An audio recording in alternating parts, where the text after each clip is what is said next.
Hi. Hi darling, how are you? I'm good. What you doing?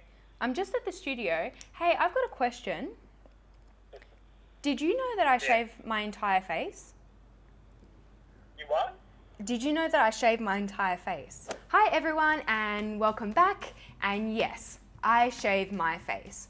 I have been doing this for years and recently it's become a bit of a trend, a bit of a topic of conversation. So let's talk about it. This is going to be a very chatty one, a bit of a walk down memory lane. My facial hair removal journey, because it was a journey. What I've tried, what works, what didn't work, how I currently defuzz my face. Got a bit of a demo. And at the end, I want to do a bit of a touch on some FAQs about face shaving. If you don't want to hear my jibber jabber and you just rather see the demo, I'm going to put the time here so you can fast forward if you like. Story time.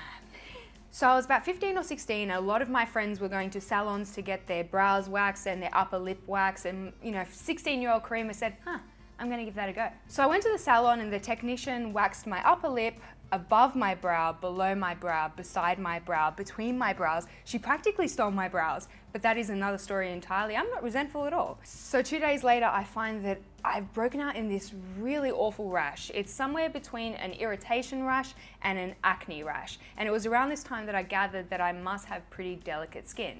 That's weird, I say. Let's go back again and again and again and again just to check. And I was finding that by the time the rash was actually subsiding, it was time to go back to the salon again, and I got into a very vicious cycle. So I'm saying this to my auntie and she says to me, hey, why don't you come with me to where I get my brows threaded? It's a lot gentler than waxing.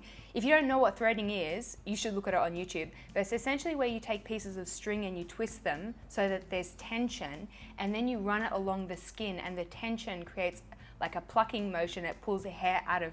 That was a terrible, terrible description. You should really look it up on YouTube. It is interesting. So my auntie and I, off we go to the suburbs, to this lady's living room where there's like 15 women waiting to get their brows threaded. And she also did my upper lip, around my brows, and also my baby hairs. It was that time that I discovered that if you remove too much of my baby hairs, my hairline travels to like here. Again, 2 days later, I come out in this big rash now on my hairline. And it was then that I had a revelation that my delicate skin doesn't tolerate plucking. And even to this day, I can't pluck between my brows. So fast forward to age 20. I am into beauty and I'm really getting into the internet, and I see online that there are Japanese women and they're using small eyebrow razors to shave their face. Now, if you have never seen an eyebrow razor, I might try to include a picture here because I don't own them anymore, but essentially it's a very small blade. And I used it for years and years. It definitely was an improvement. I didn't have as much of a breakout or a rash as I did with the waxing and the threading, but I would still get an occasional sore lump, between my brows or on my upper lip. Brow razors are a disposable product, so they tend to, for the most part, not be very well made, and they will drag on the skin a little bit and they can cause irritation. If you love brow razors, don't hurt me. I know that a lot of people love them. I was still getting a little bit irritation. So I knew I was kind of on the right track with this shaving thing, but I wasn't quite there yet. P.S. There was also one day where I tried a regular body razor on my face. Oh, that was bad. I got a really bad rash that time. I'm not sure if it's just me. So fast forward a little bit to age 23 and I'm at the shopping center with my mum, or mall, they call it in the US. And I come across this like a trimming device of sorts. So essentially it cuts the hair, but the blade never touches the skin. So I was thinking maybe this won't irritate me as much as an actual razor. I purchased it that day and I've been using it ever since, and now I'm 26. Although I have an agreement with everyone in my life that from now on I'm just going to continually call myself 25, and I would appreciate it if you would play along. I've had a few different units over the years, but this one is by far my favorite. It's the Veet Sensitive Precision Styler, and this one is my favorite because on one of the heads it has a slightly longer trimmer and a very, very small trimmer. This one is fantastic for between the brows.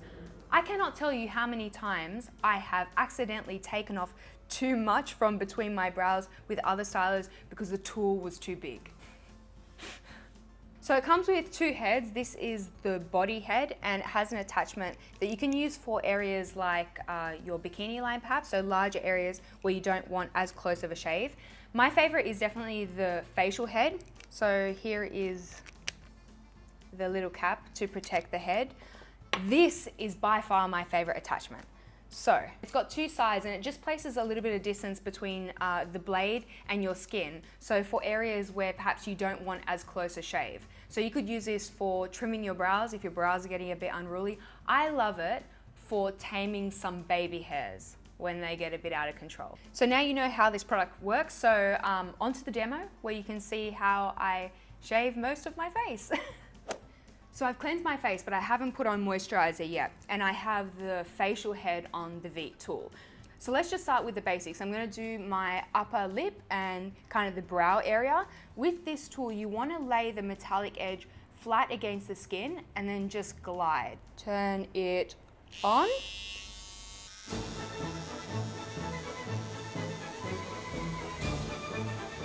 It takes less than a minute, so I'm going to now take the smaller edge for between the brows.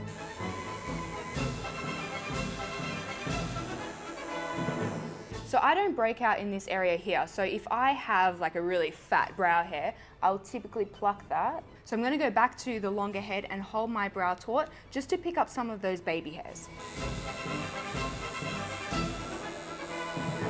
So one day I'm just doing my regular routine and I get a bit carried away, like this.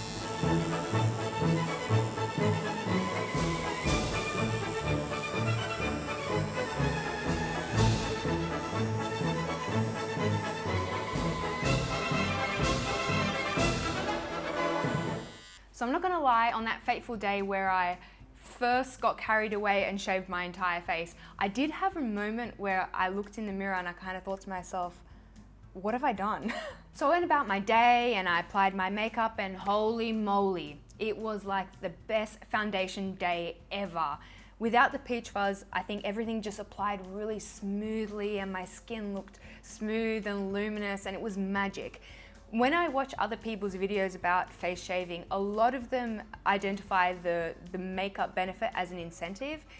Makeup just applies so well over a shaved face. So now you know how and why I shave my face. I would like to now touch on some frequent concerns that I hear about this topic. There is this myth circulating that shaving either promotes extra hair growth or makes the hair grow back coarser. I was pretty sure this was an old wives' tale, but I did the research anyway. The only way that you could promote extra hair growth or stronger hair growth is if you're really stimulating the follicle. And a trimming unit like this doesn't stimulate the follicle at all. It's gentle on the skin, and that's why I picked it. In general, I think this is an old wives' tale. When I was an infant, I was born with just like a little tuft and wisper of hair, and the elderly women in our community told my mother that she should continually shave my head to promote extra growth. I didn't have a full head of hair until I was 5, so it didn't work for us. The second frequent concern is that shaving will give your skin a very prickly feel when you touch it. For the purposes, of this discussion, the hair on a female's face is typically described as a peach fuzz. So it's very fine in texture, and even if you cut it at a blunt edge, it's not going to get prickly. I've never noticed my peach fuzz getting prickly after I've shaved it. If you have more coarse hair on your face, then that's something that you might consider. I'm so funny. Hi darling, how are you? I'm good, what you doing? I'm just at the studio. Hey, I've got a question. Did you know that I shave my entire face? You what? Did you know that I shave my entire face? When? Oh, like once a month or so? No. Yeah, it's true. When you touch my face, do you ever get the feeling as though it's really prickly? No. Okay. That's all. I love you. Okay, love you. See you. Bye. Bye. There you go. I think that I have covered all the bases, so I would love for this to be a discussion. Leave your comments in the comment section below. If you have any questions, or if you too shave your face, or if you've tried it and it didn't work for you, I would love to hear about it, and we can all be better informed. Also, before I go, I just want to give my usual, I don't want to call it a disclaimer because it's not a disclaimer. It's, oh my God, what's that word? Reinstate. I just want to reinstate, my position on this. I come on this channel and I talk about the makeup that I'm putting on my face and the beauty treatments that I do or that I've tried. I don't want to in any way insinuate that that's what you need to do in order to be beautiful, because you are beautiful exactly the way that you are.